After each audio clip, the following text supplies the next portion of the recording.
Who would like to stop the whining in their house? Me? Is that what you're saying?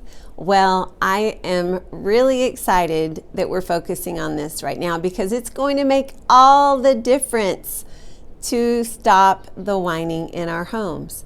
So I've got a family whining assessment for you as a first step to really get a grip on this. So I just want to go through some of the things I've got for you in the worksheet. First of all, let's talk about whining in general. It comes in many forms. It can be tone of voice, it can be crying, it can be saying, "That's not fair." It can be begging, it can be pleading, or just asking repeatedly over and over and over again, just that nagging. So what I want you to do this week, we're just going to focus on really becoming aware of what nagging is, or not what nagging, what whining is going on in our home. So number one, who is doing the whining? I want you to go ahead and print the sheet off this week and just jot down who is doing the whining, who is doing the crying, whining, "Oh, mom," or begging or pleading or asking repeatedly. And this is a good question for us to ask. Does this ever include us? Are we whining as moms? "I just don't want to do the laundry," or "another meal." Okay, what forms is the whining typically happening in? So all of these things we've talked about. So you're going to make note of, is it tone of voice, crying, saying "that's not fair," begging, pleading, or asking repeatedly? When is it happening? Well, does this have to do with any circumstance each day or something that triggers it? Is it happening when it's time to practice an instrument, or when a child doesn't want to do schoolwork, or when a child has had too much screen time? Or does it happen at the store? Maybe a child wants candy or something. Is it happening because someone doesn't like dinner? Or when a parent says no to a request?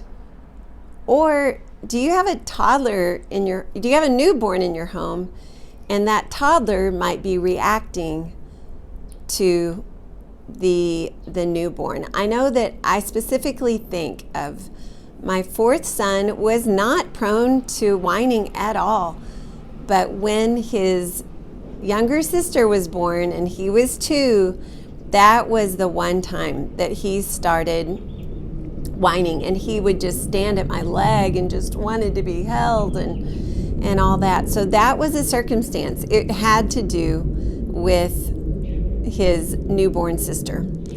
Also, let's take a look at where is this happening? Is it happening at bedtime, late afternoon, just before a nap, in the car, at church?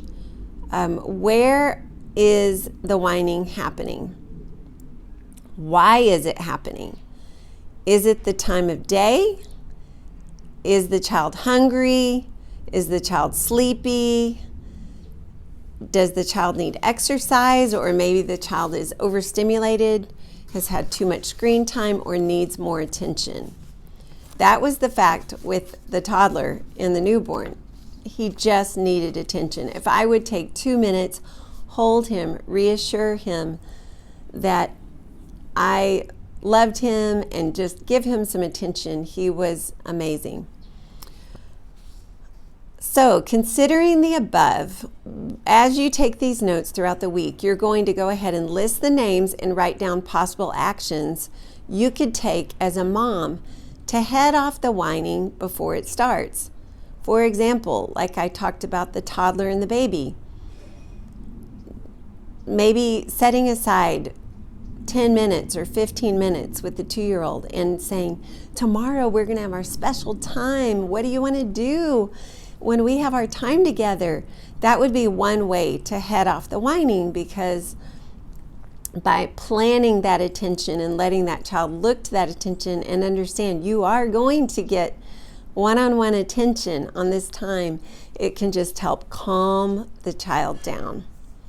And then number 7, just before the events that trigger the whine, communicate with the child to give them the best chance to avoid whining.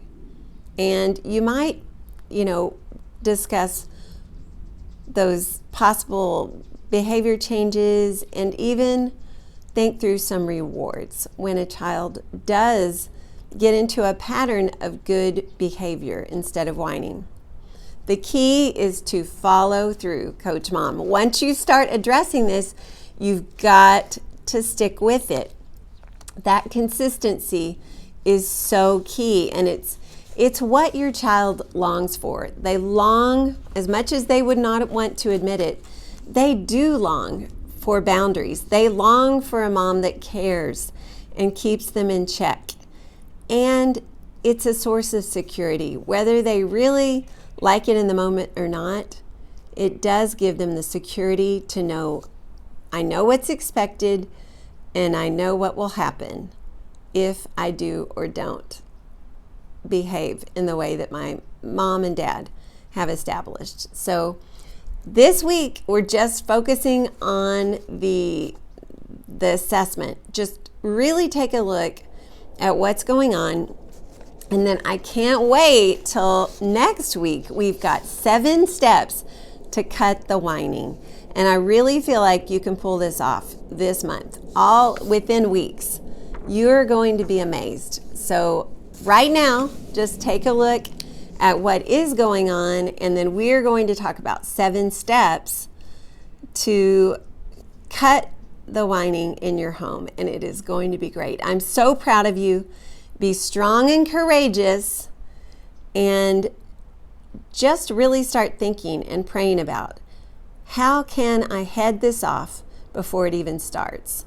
And then next week, we're going to talk about 7 steps that you can take with your family to cut whining altogether. Blessings.